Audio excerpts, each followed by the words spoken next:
સદગુરુ મહારાજની જય. આ સૌરાષ્ટ્ર ભૂમિ એટલે સંત મહાત્મા ને વાલિયાની ભૂમિ છે.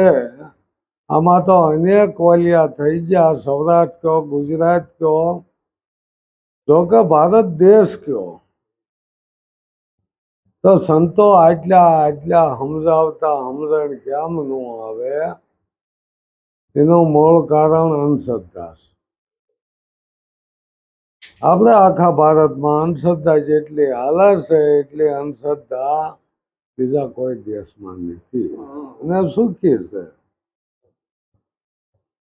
અહીંયા તો સંતોના એકના દાખલા લ્યો તમે, તો આ જ્ઞાન લાયા ક્યાંથી?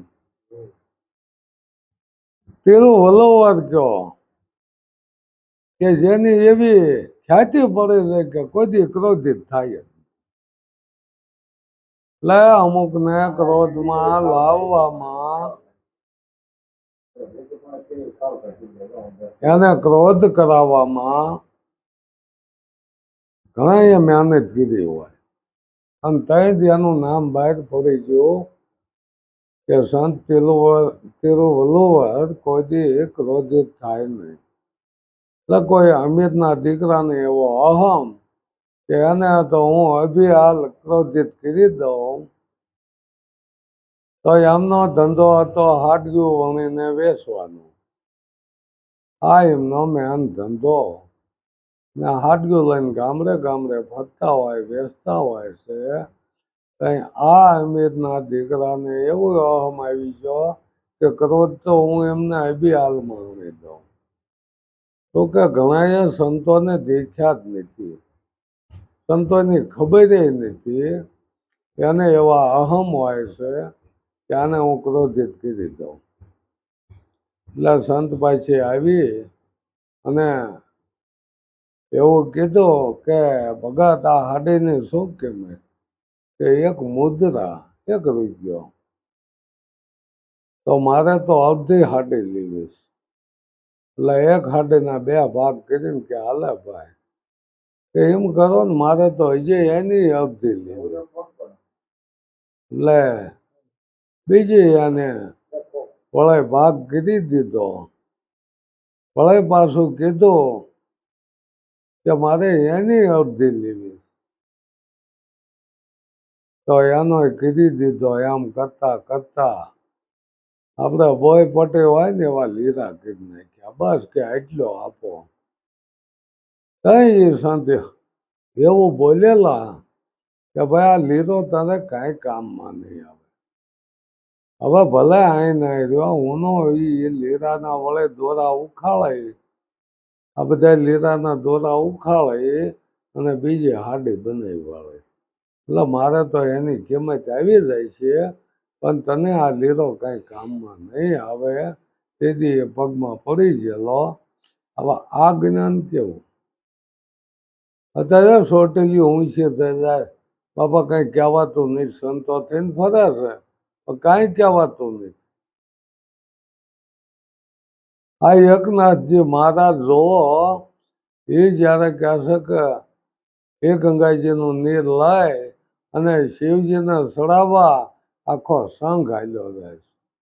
બધાના કમંડળ ગંગાજીના નીરથી ભર્યા હોય છે, અને એ હાલતા હાલતા હાલતા એવું કોઈ રણ આવી ગયું, અને એ રણમાં એ ગધાડો તરસ્યો પડેલો, ટાસું ફાટી ગયેલું, અને ત્યારે એ એકનાથજીને નજરમાં આવી ગયો ગધાડો, અને એ મોઢું અધેર કરી આખું કમંડળ એને પાઈ દીધું. અને એ ગધાડો ઊભો થઈને લહેરમાં જ્યારે હાલતો થયો ને, ત્યારે એકનાથજીને એવો આનંદ આવ્યો કે બીજા સંઘને અરુચિ આવી જાય કે શું ગધાડાને પાણી પાઈ દીધો, અને હવે તો ભગવાનને શું ચડાવી છે. એ કહેતો કે મારું એ ગંગાજળ ભગવાને માની લીધું. જો આ ગધાડો લહેરથી ઊભો થઈને વહેતો થઈ ગયો, એટલે જે સંતો છે ને એ જ્ઞાન તરત ઝડપી લે. જ્ઞાન કોઈ ગોતવા જવાનું નથી, જ્ઞાન તો આપણે હારો હારે જ હોય. જેવી પરિસ્થિતિ હોય એનું એ પાલન કરી લેતા. એને રેણી કહેવાય કે અત્યારે આ પાણીની જરૂર આ ગધાડાને છે. પણ તો શિવજીની કદાચ મૂર્તિ કે લિંગ હશે માથે રેડી દેવાનું છે, તો આ ગધાડાને પાઈ દો તો એનો જીવ બચી જાય. આ સંતોનું સંતપણું, એને કોઈ ભ્રમણા ક્યારેય ઊભી ન થાય. એવું આપણે દયાનંદ સરસ્વતી જ્યારે એમના માતાજી જ્યારે તળાવના કાંઠે કપડાં ધોવાઈ ગયા ને હારી ગયેલા, તેથી એને મનમાં એમ થયું કે આ ઘેટા સરસ છે, આનું નાનું બસું સરસ છે, આજે તો લાઈને અખતરો કરું કે આને કેવીક માયા બસા ઉપર. તેથી ઘેટાનો બસાનો ઘા કર્યો તળાવમાં, અને એ ઘેટી એ બસાને અંદર પડે ધકાવીને બારું કાઢ્યું. કઈ અને એમ થયું કે આ માતૃ પ્રેમ તો જો આ પશુ છે છતાંય એને કેટલો માતૃ પ્રેમ છે કે મારો બસો બુડી જાય. કઈ એના ઉપરથી એ પોતે ડૂબવા માંડ્યા, ખોટે ખોટું બસાવો બસાવો કરીને ડૂબવા માંડ્યા ને એમના બાઈએ આંકલા કરવા માંડ્યા, એ મારો દીકરો બુડે છે, દોડો કોઈ બસાવો કોઈ. તેથી એનો એ તો ખોટું હતું, ટપકા જ મારવાના હતા. બહાર નીકળીને કીધું કે હે માં, હમણાં આ ઓલું ઘેટાનું બસું મેં તળાવમાં નાખ્યું અને ઘેટાએ કોઈ પાંભર્યું નથી, કાંઈ નહીં, માલપા પડે ને ત્યાં ધકાવીને મારું કાઢી વાળ્યું. તો તું તો માણસ છો, મારી માં છો. તેથી એને માતૃભાવ ઘટી ગયો અને એને દીક્ષા કેસે લઈ લીધી.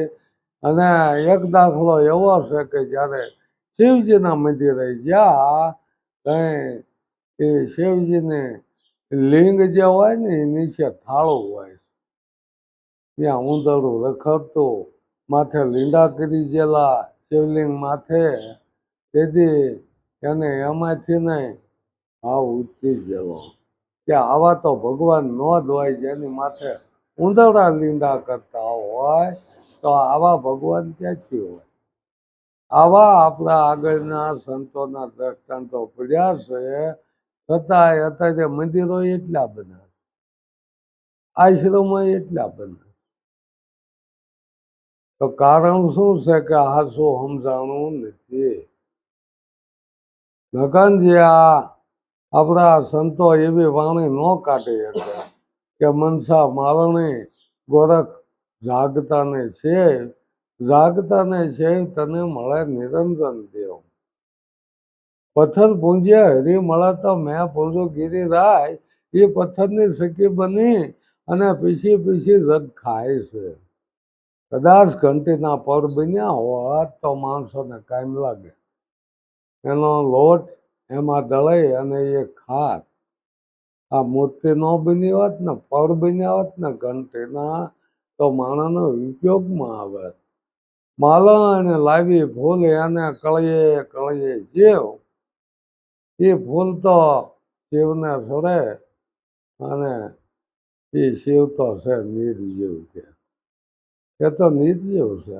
તો એટલે જીવને મારીને શું લેવાય, નિર્જીવને સડાવે છે. દેવ સુવાળે લાભ છે ધરી દેવની પાછ, એ જમનારો જમી ગયો દેવને આવી નહીં વાચ. જમનારો જમી ગયો દેવને તો વાંચે આવતી નથી. ખબર છે કે આ દેવ થાળ જમવાના નથી, છતાંય થાળ ભીધીને લઈ જાય. પણ જ્યારે ભૂખ્યો જમનારો બહાર કહેતો હોય કે બાપા કંઈક દેતા જઈયો, કઈ આને એવો જવાબ મળે છે કે કંઈક ધંધો કરીને તો લેવા તું માગીને ખાસ. હાવ નાનો બાળ છો, કંઈક ધંધો કંઈક ધંધો કંઈક. ટાંકણ લઈ પથ્થર ગળ્યો દીધો છાતી પર પગ પાઉં. એ પથ્થરમાં હાથ હોય ને તો ઘડનારાને ખાય. તો એ મૂર્તિ ઘડાય નહીં, ટાંકણું નથોડા મારી એમાં હાથ હોય તો. આવું આપણા સંતો કહી ગયા. ગોરખનાથ કે એક ભૂલ્યો, દૂજો ભૂલ્યો, ભૂલ્યો ભૂલ્યો સબ સંસાર, બધા ભૂલી ગયા. એકનો ભૂલ્યો ગોરખ રીતિ, જેને ભજનનો આધાર. જેને ગુરુને ચેતાવી માયામાંથી બહાર કાઢ્યા હોય, આવા વિરલા તો કોક. ચેટ મત્સંદર ગોરખ આયા, એ પોતાના ગુરુને ચેતાવી દીધા કે માયામાં છો. આવા તો વિરલા કોક જે ગુરુને હોતે માયાથી રહિત કરી દેશે. પણ અત્યારની તો શું વાત આપણે કરવી, નથી વારે વારે શું કહેવું, એમાં નથી કહેવું. છે ભક્તિ ક્યાં છે, જ્ઞાન ક્યાં છે, કાંઈ ખબર નહીં. અને બસ હડાવી જ રહ્યા છે. શું કરવા ધાર્યું છે જ ખબર નથી. આમાં જે વિશ્વાસુ જ માણસ મરે, વિશ્વાસ નથી ને એ ન મરે. એ તો જાતે કરેલા છે. એને તો ખબર છે કે વિશ્વાસે કંઈ થવાનું નથી. વિશ્વાસ રાખીને જો બેસી રહીશું ને તો એક દી પસ્તાવાનો વારો આવે. તો કે અત્યારે તો એ વાત મૂકી, તમે વિશ્વાસ રાખીને બેસી જાઓ, દેવા વાળો છે. ગીતાજીમાં એવું નથી કીધું કે તમે બેસી જાઓ દેવા વાળો. તો તારું કામ કર, ફળની આશા વિના કામ કરતો જા ને અકલ મારતો જા. દેવા વાળો છે. કર્મ કરો તો મળે, જેવા કર્મ એવા ફળ મળે. વિશ્વાસ રાખીને બેસી જવાનું કોઈએ કીધું નહીં. એટલે આમ માણસ વિશ્વાસમાં રહી જાય, ગાફલાઈમાં રહી જાય છે કે દેવા વાળો આવી જાય તેમ બેસી જાઓ.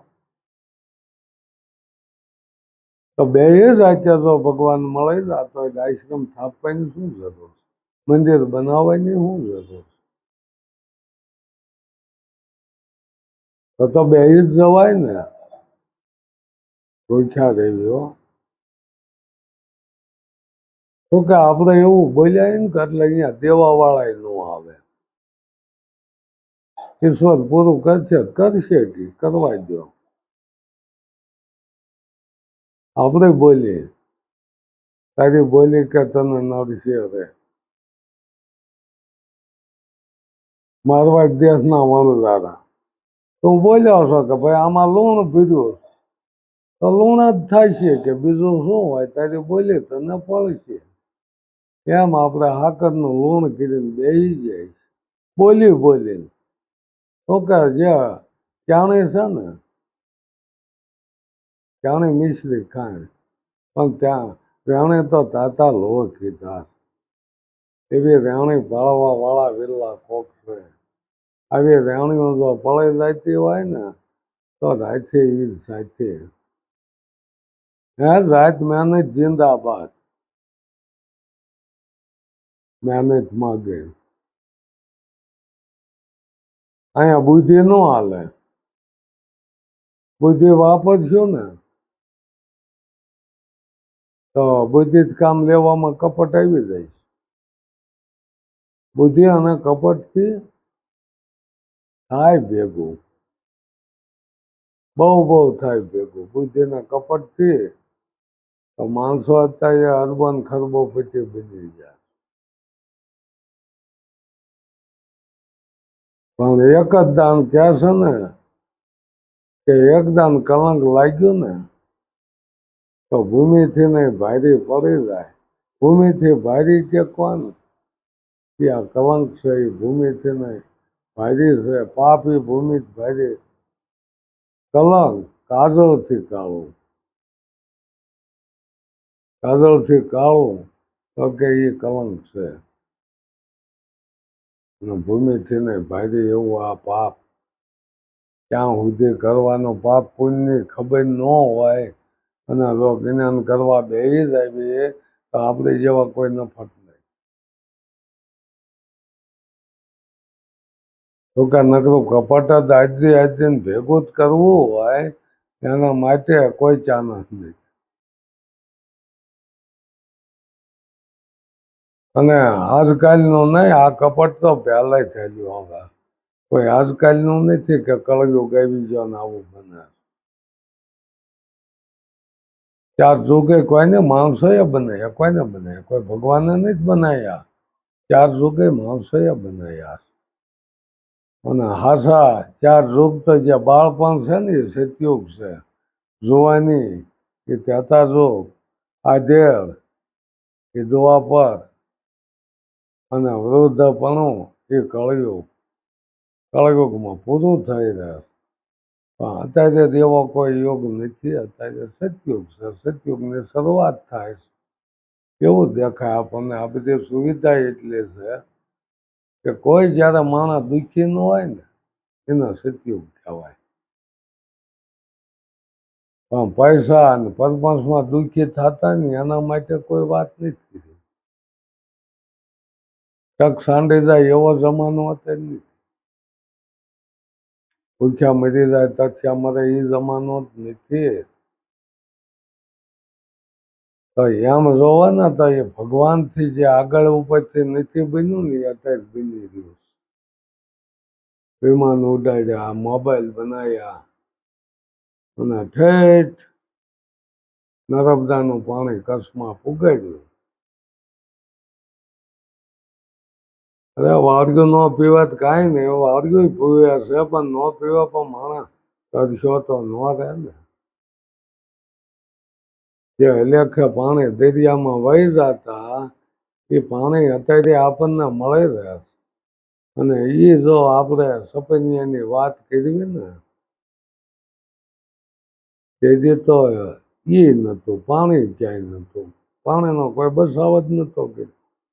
ભલે અંગ્રેજ રાજ છે એ વખતે, અને એ વખતે કોઈ આ પાણીની આ સુવિધા નથી બની. કે એ વખતે હોનાની ચેડિયા કહેવાયતી આ ભારતને લૂંટી લેવામાં આવ્યા. છતાંય અત્યારે મહાન દેશ બોલાય છે કે ભારત મહાન, ભારત માતા કી જય. પાકિસ્તાન માતા કી જય નથી બોલાય નથી, ઈરાન ઈરાક માતાજીની જય બોલાય. પણ આ ભારતને હોંપ્યું જય બોલાવી એ ભારતને હોંપ્યું છે, બીજા દેશમાં નથી. આપણે વિવેકાનંદ જ્યારે આ જ્ઞાન સભા જ્યારે ભેગી થઈ, વિશ્વ જ્ઞાન સભા જ્યારે ભેગા થયા હતા ને તેથી આપણું હવના પુસ્તક હવ લઈને આવ્યા હતા. એટલે આપણો ગ્રંથ નીચે મૂક્યો, બીજે ઉપર હતા. આ બધા એ પહેલા પ્રવચન આપી દીધા. પછી વિવેકાનંદની વારી આવી તો એને એટલું જ બોલ્યું. વિવેક એનો હતો. વિવેકાનંદ અમથું નામ નકર તો એમનું નામ નરેન્દ્ર હતું. પણ વિવેક એવો વાપર્યો કે ભાઈઓ બહેનો તથા વડીલો, આનો વિવેક હતો. કોઈ આવું પ્રવચનમાં આપ્યું નથી, સંબોધન નહોતું કર્યું. તેથી તાળીઓના ગડગડાટ વચ્ચી ગયા. અને તેથી વાત કરી કે અમારે જે આ ધર્મગ્રંથ છે ને એ મૂળથી છે, નીચે છે ને એ મૂળ છે. મૂળમાંથી આ બધી ડાળખા ફૂટ્યા છે એ બરોબર. એ જો નીચે ગ્રંથ હોવા છતાંય જેને ઉપર લાવવા વાળા એ આપણા વિવેકાનંદ, એમના ગુરુ રામકૃષ્ણ પરમહંસ. રામકૃષ્ણ પરમહંસ કાળકાના ઉપાસક, અને કાળકા જેને વેણે વાતો કરતી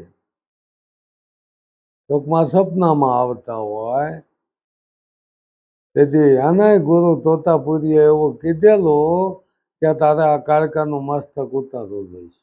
શું દિશા થઈ હોય એની? તો કે કાલ જવાબ દઉં.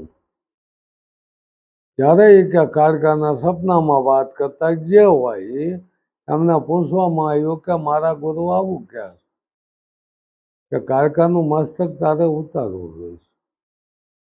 તો કે બરોબર ક્યાં હજી તારા ધ્યાનમાં મારું જ સ્વરૂપ જો આવતું હોય તો હજી તને એ જ્ઞાન નથી થયું. આવા જવાબ જો મળી જતા હોય છતાંય હજી આપણે અહીંયા વળગી રહેતા હોઈએ, આવા આપણા સંતોના અનુભવ ક્યાં છે કે આ બીના બનેલી બરાબર છે, પણ હજી આપણે તો હજી આમાં અંધશ્રદ્ધામાં જ છીએ.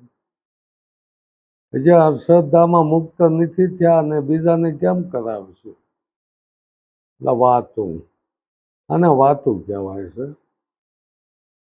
જ્યારે પોતે જ એમાંથી છૂટી ગયો હોય કંઈ બીજાને સોરાવીએ, પણ હજી આપણે જ અંધશ્રદ્ધામાં છીએ તો બીજાને કઈ રીતે આપણે સોરાવી શકશું? એમ સદગુરુ મહારાજ